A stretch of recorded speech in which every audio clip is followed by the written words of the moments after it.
Hello everyone, म चाहिँ काममा जान आँटेको होइन। अब 12 बजिसक्यो यहाँको। मलाई चाहिँ यहाँको अचम्म लाग्छ कि यहाँको चलन धेरै हुन त आफ्नो चलन हो होइन।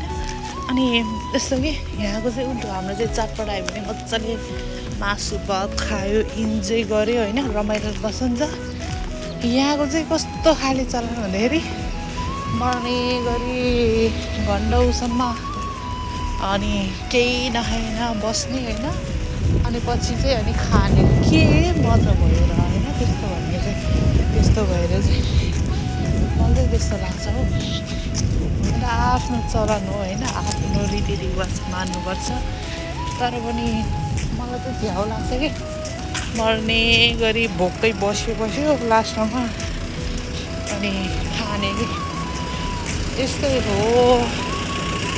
यतातिर चाहिँ अहिले गर्मी बढिरहेको हो गाइस। यतातिर चाहिँ अहिले गर्मी बढेर होइन। पहिला चाहिँ मलाई यति अब नेपालमा त त्यति गर्मी हुँदैन नि त।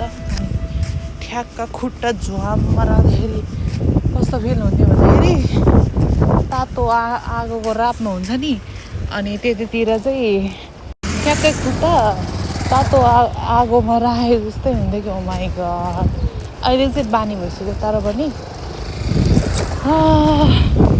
त्यस्तै छ, हिँड्नु पर्यो काममा अब होइन।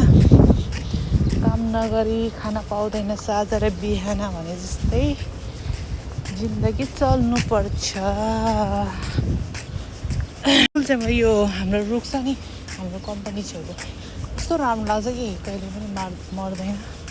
मर्न त मर्छ तर पनि पानी हालेर तिनीहरू कति जोगाउँछ कि। तिनीहरूको रोडमा यस्तो राम्रो रातो मान्छे खडेर हो कि के गर्छ, यस्तो डेकोरेसन गर्छ रोडतिर पनि।